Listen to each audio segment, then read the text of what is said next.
Olá, pessoal, boa noite. Estamos aqui nos preparando para Yom Kippur, Erev Yom Kippur, o dia assim mais importante do calendário das celebrações do judaísmo.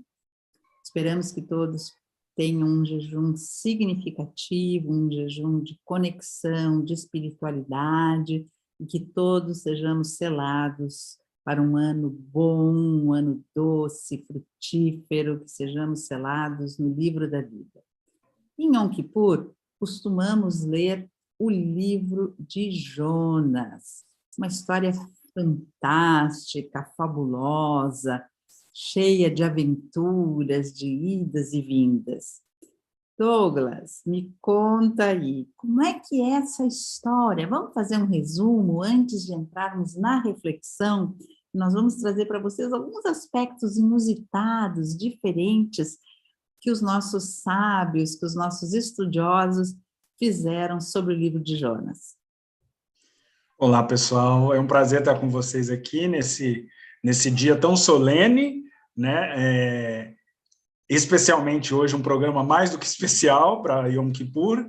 E, como a Ethel disse, eu reforço o sentimento dela que tenhamos um jejum muito tranquilo e que a gente possa aproveitar esse momento para refletir, né, no mundo, na nossa posição dentro dessa cadeia que é viver em sociedade, e do nosso papel como homens e mulheres para que a gente tenha uma sociedade mais justa, mais igualitária, né? Isso é muito importante e eu acho que caiu muito bem essa data com o momento em que a gente vive, principalmente na sociedade brasileira. Bom, como o Ethel comentou, no Yom Kippur, a gente lê o livro de Yoná, o livro de Jonas, que foi um profeta, filho de Amitai, um profeta bem conhecido. Muitos dos nossos colegas cristãos conhecem Jonas através da história, o Jonas e a baleia.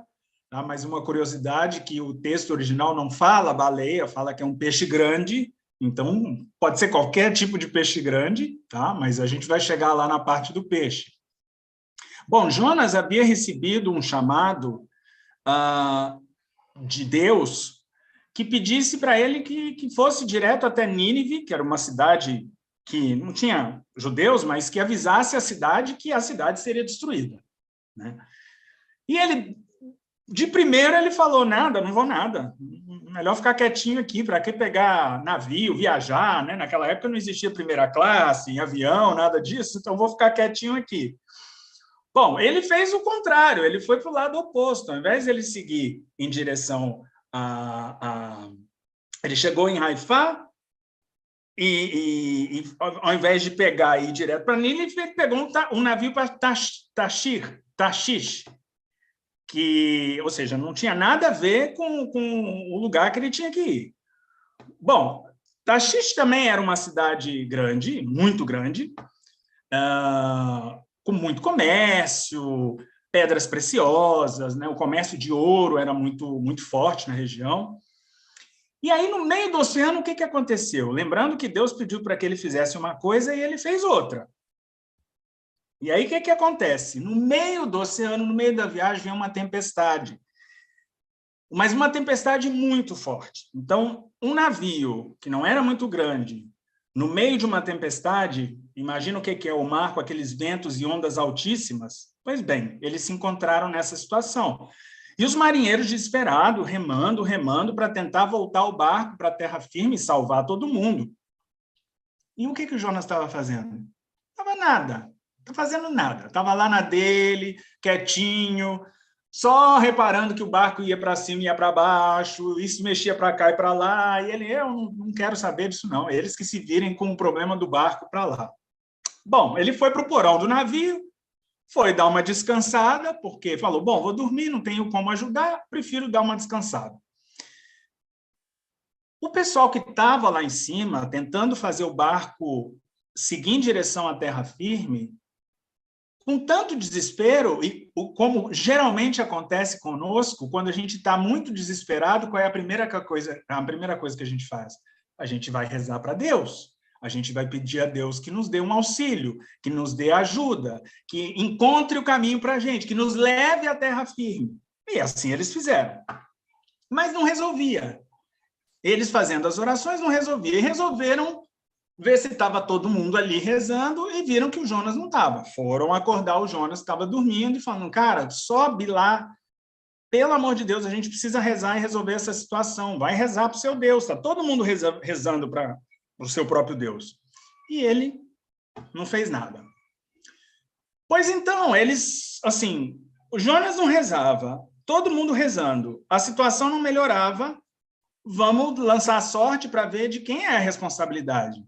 E lançaram a sorte e caiu em Jonas. Bom, perguntaram para Jonas, mas quem você é? O que está acontecendo? Por que você não quer participar? Por que você não quer rezar para o seu Deus e pedir? E aí ele fala que ele era judeu, que o Deus dele era o Deus que rege toda a natureza, sobre o céu e sobre o mar. E que para que o temporal parasse, cessasse, eles ficassem em segurança, que eles jogassem Jonas para o meio do mar, para fora do navio, que aí o problema dele estaria resolvido, ou seja, o problema era ele. Eles acharam aquilo totalmente sem sentido, ou seja, no meio de uma tempestade, o mar bravo do jeito que estava, como é que vai matar um cara, vai jogar o cara dentro da água para ele morrer lá? Não pode fazer isso, não dá para fazer. Mas, como a situação não melhorava, ela só piorava, a tempestade foi ficando cada vez mais forte, resolveram jogar Jonas no mar. Bom, quando Jonas é jogado ao mar, a tempestade se acalmou, o barco ficou controlado, e eles, procurando Jonas, não encontravam Jonas de jeito nenhum. Será que ele tinha se perdido, ficou afogado, a tempestade levou ele para longe? O que aconteceu com ele? Bom, o que tinha acontecido com Jonas é que assim que ele cai no mar, um peixe enorme abocanha e o engole e leva Jonas para o fundo do mar, dentro da barriga dele. Ou seja, o peixe comeu Jonas e levou o Jonas para dentro do mar. E ali ele ficou dentro da barriga do peixe, refletindo, pensando, lembrando que em Yom Kippur a gente tem que pensar, a gente precisa refletir sobre os nossos atos e tudo mais. Estava lá Jonas fazendo isso dentro da barriga do peixe. Mas ele pensava, eu não tenho outra saída, daqui eu não vou conseguir sair. Já tem 3 dias, 3 noites que eu estou dentro da barriga do peixe e não vou sair. Ele começa, então, no desespero de que não tinha outra opção, vou começar a rezar e pedir a Deus para que eu seja salvo também e que me tire daqui. E que, se assim acontecesse, ele iria para Nínive. Imediatamente o peixe dá um espirro muito forte, cospe Jonas para fora da boca dele. E Jonas consegue chegar em terra firme, ou seja, você fez um acordo, ele tinha feito um acordo que se saísse da boca do peixe, ele iria cumprir aquilo que Deus havia pedido que ele fizesse. Pois bem, feito isso, ele saiu do peixe e cumpriu com a parte do acordo. Ele foi para Nínive, né? Resolveu ir, cumpriu com a parte dele. Bom, Nínive já estava decidido que seria destruída em 40 dias. Deus já havia dito, em 40 dias, Nínive será destruída. Ele leva essa notícia para lá e todo mundo entra em desespero. O povo fica desesperado, o rei fica desesperado, os animais começam a correr para lá e para cá nas ruas. As pessoas começam a se arrepender de maus pensamentos ou más atitudes e começam a vestir sacos, a jogar cinza na cara, fazem jejum para ver se conseguem uma sentença diferente daquela que estava por chegar, que era a destruição da cidade. Bom, Jonas saiu da cidade, porque dever cumprido, né? Ele falou, já fiz o que eu tinha que fazer, vou ficar lá de fora, observando o que vai acontecer com Nínive. Ele construiu uma cabaninha, uma sucá, a sucá, que daqui a pouquinho a gente vai comemorar a festa de Sukkot, quando terminar Yom Kippur, daqui a pouco a gente começa com Sukkot. E ali ele senta, ele tem a cabana dele para protegê-lo, ele senta, ele fica ali assistindo de camarote a destruição da cidade. E ali ele fica, espera, espera, espera, espera, e nada. A cidade não foi destruída, a cidade foi poupada. Vocês acham que ele ficou satisfeito com essa notícia de que Nínive não tinha sido destruída? Não, ele ficou extremamente irado, ficou extremamente furioso, nervoso, revoltado, revoltadíssimo. E que ele tinha feito papel de bobo, ele fez papel de trouxa. Poxa, passei por tudo que eu passei, fui parar na boca de um peixe, vim para cá, anunciei para todo mundo e agora eu sou um mentiroso, porque nada aconteceu. Bom, Deus, assim, quando percebe a ira e a posição de Jonas, né, com essa questão, ali surge uma discussão entre Deus e Jonas. Deus faz nascer uma aboboreira que cresce de forma muito rápida e que faz uma sombra durante o dia muito gostosa para ele. Ou seja, ele estava lá com essa aboboreira que fazia uma sombra para ele, que protegia ele do sol. E ali ele consegue, debaixo da árvore, né, da aboboreira, que era uma aboboreira enorme, acabou se tornando uma árvore, e ali ele dorme. Imagina, deitadinho debaixo de uma árvore, uma sombrinha gostosa, uma brisa ali, e dormiu. Mas a árvore morre. E aí ele fica nervoso novamente, ele se irrita cada vez mais. E Deus então pergunta para Jonas: por que você está nervoso? Cara, o que acontece com você? Por que você está tão nervoso? Por que a aboboreira, que nasceu sem você fazer nenhum esforço, morreu? Você está com pena da aboboreira? Mas em relação a Nínive, por que você não teve pena de Nínive? Por que você não teve pena das pessoas que ali habitam? Essa história faz a gente pensar um pouco na empatia. Muitas vezes a gente se revolta com algumas posturas que o universo traz, a gente discorda da decisão que o universo traz e apresenta para nós, mas a gente não se dá conta de que nós, dentro daquele contexto, o que nós fizemos para que aquilo acontecesse? Muitas vezes a gente não faz nada. A gente, como Jonas, se senta na nossa cabaninha, a gente aproveita uma árvore que nasceu sem nenhum trabalho nosso e a gente se senta embaixo da árvore para reclamar da vida, para reclamar que, porque Deus não me entende, porque eu não consegui a promoção que eu queria, eu não consegui, enfim, trocar de carro esse ano. Mas quantas pessoas estão numa posição oposta à nossa? Mesmo a gente não tendo esse crescimento financeiro, essa mudança de cargo na empresa, ou conquistado uma viagem que a gente queria fazer há muito tempo e que não deu certo por algum motivo, quantas pessoas têm a mesma oportunidade que a gente tem de ter uma promoção, de comprar um carro, de ter uma vida tranquila, de ter uma vida embaixo de uma aboboreira? Na nossa sociedade, hoje em dia, lamentavelmente, o que a gente tem visto é o oposto. São milhões de pessoas que não têm nem o que comer. Então, o exercício que a gente deve fazer, e que eu convido todos a pensarem nesse Yom Kippur, e que não fique só em Yom Kippur, que a gente possa pensar sobre isso todos os dias de nossas vidas.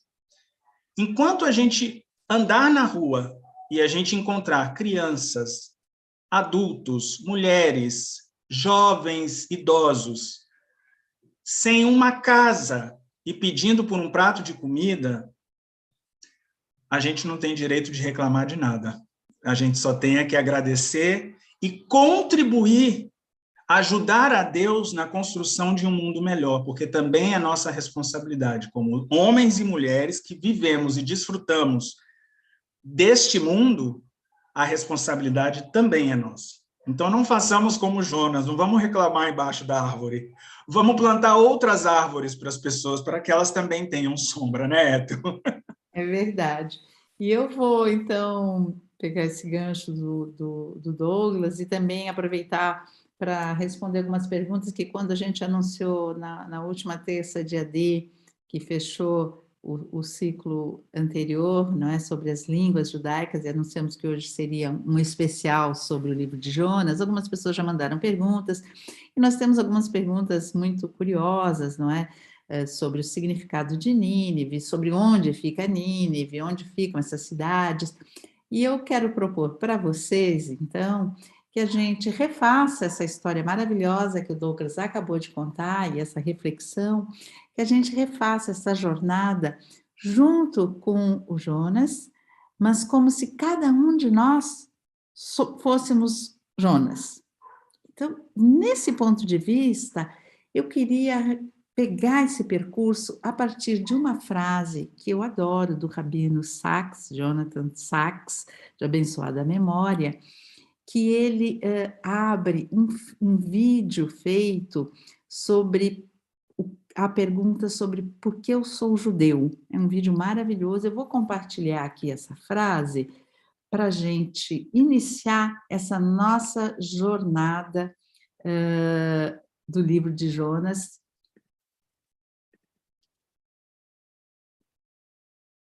que é assim. Ele faz a seguinte pergunta, que na verdade é uma pergunta. A pergunta mais importante que alguém pode se fazer é: quem sou eu? E quando nós pegamos o livro de Jonas, ele começa justamente com uma resposta a essa pergunta. Quem sou eu? Quem é Jonas? Quem é ele? E começa assim: Jonas, filho de Amitai. Mas o que significa a palavra Jonas e o que significa a palavra Amitai? Porque aí já tem uma chave para nós entendermos essa jornada. Jonas tem a raiz de Ioná, que é pombo, pomba. Amitai, a raiz é verdade. Então, nós temos a pomba, filha da verdade. E Jonas, como Douglas bem relatou na história, ele vai fazer uma travessia pelo mar, enfrentando tempestade, no abrigo de um navio. Onde é que a gente tem na Torá uma história parecida com essa? Uma destruição de um povo, da humanidade, na verdade, que estava, enfim, não agindo corretamente, não fazendo o seu dever de casa, que seria um tikkun olam, justiça e paz, a destruição da humanidade, uma inundação, um barco de proteção e, no final, uma pomba que vai verificar se a fúria divina cessou. É no livro de Gênesis que conta a história de Noé. Então, sempre que aparecem símbolos repetidos na Torá ou no Tanar, em cada história, é porque a gente tem que prestar muita atenção. Está contando de novo uma história em uma nova versão. O que ela está nos dizendo? Então, essa história de Jonas, ela traz esses elementos do Noé. E Jonas, ele, que é uma pomba, tá? Voa livre pelos ares, independente, tá? Buscando a verdade, ele acaba entrando em vários embates, em várias discussões, em vários questionamentos, sempre em busca dessa verdade, sempre em busca dessa verdade. E onde está esse caminho? Qual é a chave? Nós temos uma curiosidade aqui. Pela gematria, o nome Jonas, ele tem o número 70. Sabe qual é a outra palavra que tem o número 70? Torá. Torá tem o número 70. Então, vocês veem que Jonas simboliza a Torá. Vamos seguir a jornada de Jonas como a gente deve seguir a Torá, para atingir isso que o Douglas estava falando, a paz, não é, a empatia com o próximo. Então, Jonas, ele está nesse caminho da Torá. E a Torá, como vocês sabem, é cheia das reviravoltas, é cheia dos questionamentos, inclusive cheia de contradições que os nossos sábios tentam ajustar. Eu queria mostrar para vocês aqui no mapa esses pontos dessa travessia que o Jonas fez. Vamos pegar aqui. Deixa eu abrir o mapa para mostrar para vocês. Primeiro, existem algumas discussões sobre onde ficaria Tarshish. Tem várias discussões sobre isso, não é? Eu vou mostrar aqui algumas opções, não é, que nós temos de localização. Alguns dizem que ficaria bem próximo, ali na Fenícia, outros na Sardenha, outros mais ali no norte da África, enfim. Existem discussões sobre essa localização.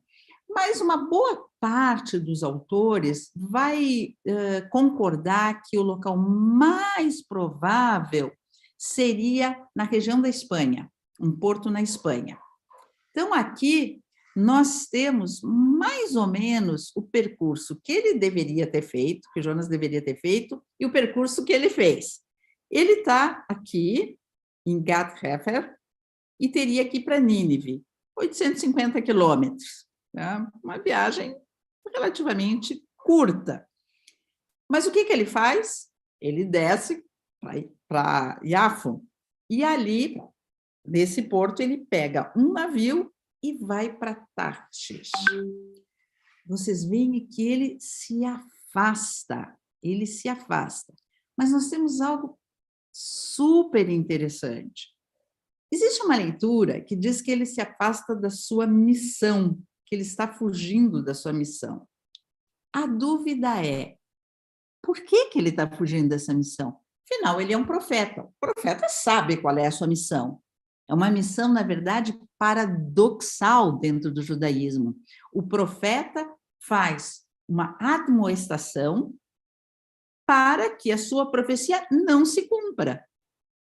Não se cumpra. Então, é sempre algo no condicional. Olha, se vocês, povo de Israel, refletirem, mudarem suas atitudes, etc., não acontecerá nada. Se não mudarem, vai acontecer. Então, o que a gente deve fazer? Mudar para que não aconteça. É uma profecia cujo objetivo é que ela não se realize. Se ele é um profeta, ele sabe disso.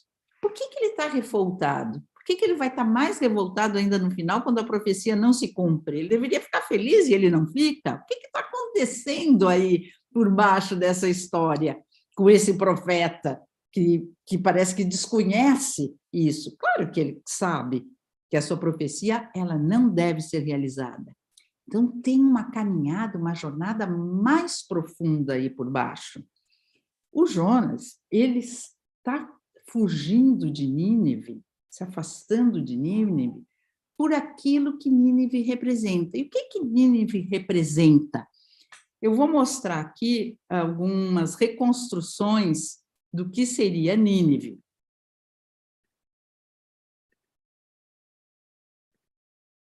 Está aqui, fica na Síria, né? Ficava na Síria, era uma capital enorme, muito conhecida posteriormente pelos palácios de Assurbanipal, tá? Cheia de riqueza, de comércio, de ouro, de prata, de idolatria, ou seja, era uma cidade que representava tudo que não é a espiritualidade. E por que então ele não quer ir para lá? Uma das hipóteses que eu acho muito interessante é que ele está com medo. Ele está com medo de enfrentar a tentação dessa riqueza.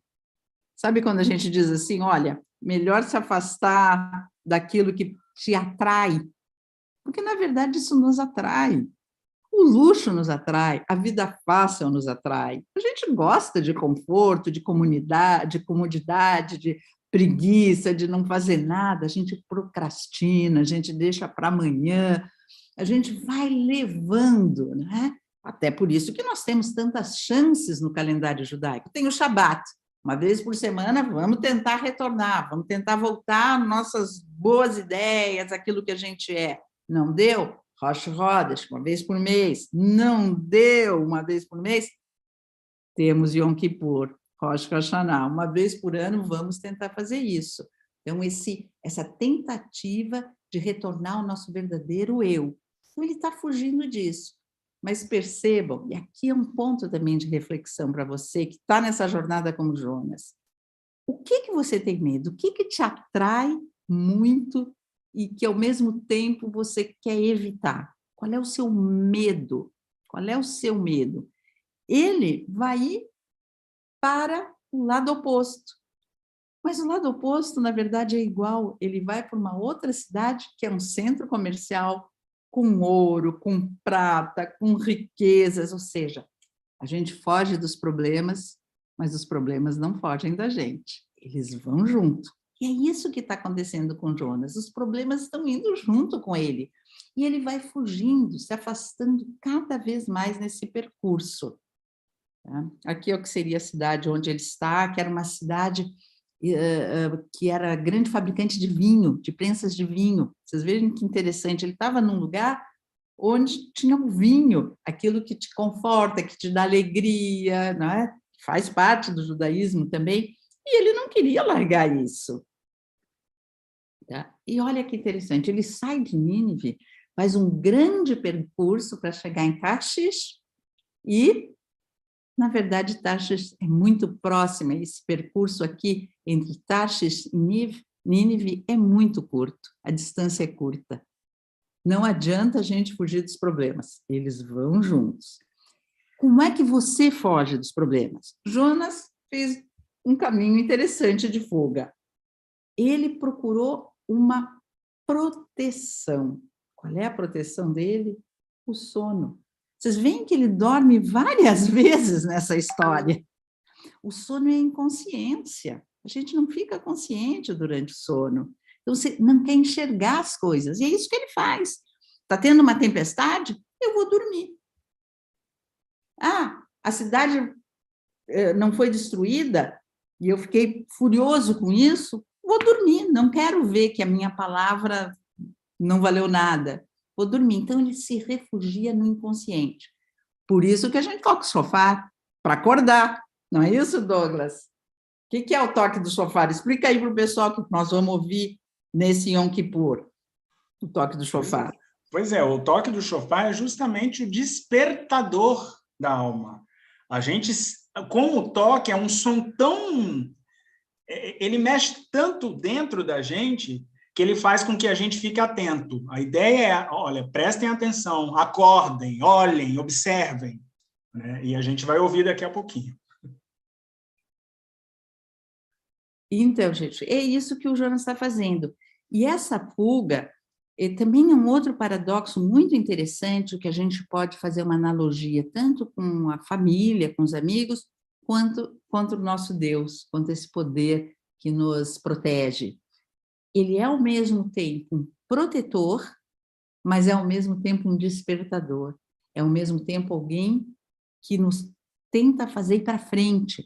É aquela palavra que muitas vezes a gente não gosta de ouvir. O pai, a mãe, não é? Eles vão falar assim, isso aqui está errado, isso aqui não está certo, vai por aí, vão dar bronca.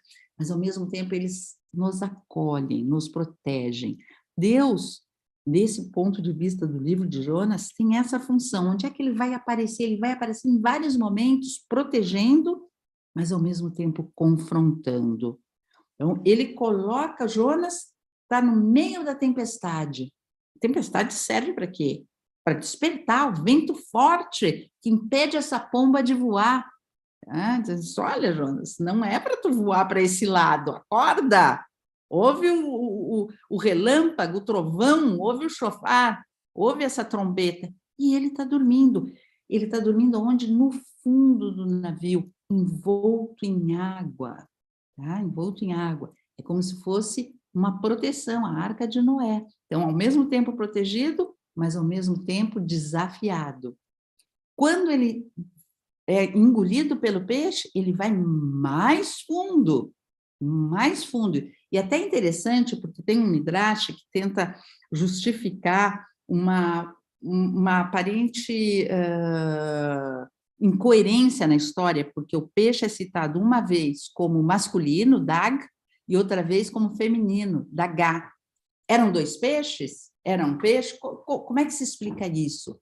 E os rabinos vão dizer, olha, tem uma explicação. No início era um peixe masculino, mas Jonas não conseguia nascer de novo. Tá? Ele continuava no mesmo espírito que ele tinha antes. Então, esse peixe se transforma num dagá, num peixe feminino, fêmea, tá? E é nesse momento que vai ficando muito apertado, como se fosse um útero mesmo. Imagina, dentro de uma barriga de um peixe envolvido pela água. Tá? E aí ele vai ter esse ato de ruptura e vai ser cuspido para fora, vai voar. Vai voar, é como se fosse um nascimento e vai cair em terra. Então, percebam que esse processo dos desafios que Jonas está passando, ele envolve um elemento que é o ar, depois envolve um elemento que é a água, depois envolve um elemento que é a terra, porque ele vai caminhar em direção a Nínive e depois vai se afastar por terra. Tá? Então, são as formas que ele vai enfrentando esses medos dele. E, por fim, nós vamos ter o elemento fogo, quando vem a árvore. Então, a árvore cria uma sombra, de novo uma proteção, mas o verme corrói as raízes e vem aquele sol incandescente, aquele fogo que desperta Jonas e ele fica indignado. É muito interessante porque a história é inconclusiva. Em nenhum momento ele realmente se arrepende, em nenhum momento ele realmente tem essa reflexão profunda. Ele está mostrando a sua caminhada, nós estamos vendo as formas de ação de Deus, as formas dos desafios e como que são esses medos e como que ele tenta fugir e enfrentar esses medos. Será que ele consegue? O livro termina em suspense, o livro realmente termina em aberto, o que é muito interessante, porque você pode construir o final dessa história. Você é o protagonista nesse percurso feito por Jonas, e agora que chega em Yom Kippur, que essas raízes vão fazer com que você tenha que se expor, se enfrentar, você está sob esse sol, sob esse fogo, então você tem que olhar, você tem que ver. O que você vai fazer agora? Qual é a sua decisão? Qual é a solução que você dá após conhecer cada uma dessas etapas dessa jornada? Ora, o Jonas continua sem entender, mas ele dá uma pista para nós, para você, para mim, para o Douglas, ele dá uma pista. Ele dá uma pista que está num Midrash, que foi um comentário do Rabi Eliezer. O Rabi Eliezer, ele compara o peixe, esse peixe grande, que engole Jonas, com uma sinagoga. Ele diz que os olhos eram as janelas, que esse peixe tinha uma pérola na língua que iluminava o interior, e é por isso que Jonas sobrevive, porque seria simbolicamente uma sinagoga. Então, nesse Yom Kippur, quando você entrar pela sinagoga, sinta-se como se você estivesse entrando nesse peixe, que ao mesmo tempo a sinagoga, o seu rabino, o seu líder espiritual, a pessoa que está conduzindo a cerimônia, o Hazan, sua família, aqueles que estão com você, que estão nesse momento com você, elas têm essa função, a sinagoga tem essa função, é o acolhimento, é a proteção, é o perdão, é o amor, é a paz, é techuvá, tefilá, sedaká, faça suas doações, mas ao mesmo tempo é o momento na sinagoga de despertar a sua consciência. Por isso, vamos ouvir o shofar e vamos acordar para um novo ano, que sejamos todos inscritos no livro da vida para um ano frutífero, bom, harmonioso, de muita paz. E é isso que nós desejamos para você. Na próxima semana, nós vamos iniciar um novo ciclo sobre educação, tem tudo a ver com isso que estamos falando, porque a reflexão, o aprender, o compartilhar conhecimento, educação judaica, o que ela tem de tão especial? Douglas, vamos nos despedindo por aqui? Pessoal, espero que vocês aproveitem essa mensagem. A história de Jonas é realmente uma história incrível que dá para a gente trazer várias discussões e que tem tudo a ver com a empatia e o que a gente precisa fazer de Tikkun Olam, né? Eu acho que cabe aí para a gente pensar e refletir. E eu desejo para vocês um Yom Kippur muito tranquilo, um jejum bem tranquilo, e essa reflexão, que vocês possam, ao final de Yom Kippur, se encontrarem numa posição melhor do que a gente entrou para a comemoração dessa data, e que a gente possa realmente mudar para contribuir mais com toda a sociedade. E como a Ethel mencionou, semana que vem entramos no ciclo de educação. Logo, logo traremos mais novidades para vocês. Aguardo vocês na próxima terça-feira, às 20h30. Dessa vez voltaremos ao vivo.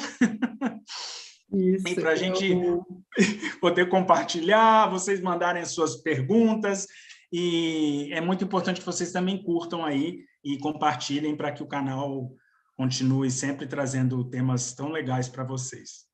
Eu vou colocar aqui essa frase sobre a importância do espaço da sinagoga, principalmente agora que muita gente está ficando em casa, né? Mas é importante que você volte a frequentar, porque a sinagoga é esse espaço do peixe, é esse espaço do Jonas, é esse espaço da vivência, da convivência. Eu vou colocar de novo essa frase aqui para você poder compartilhar. E você que está nos ouvindo, pode colocar no chat perguntas, que quando nós retornarmos no ao vivo, vamos responder e difundir seus comentários, suas reflexões também, é bastante importante. Inscreva-se para isso no canal.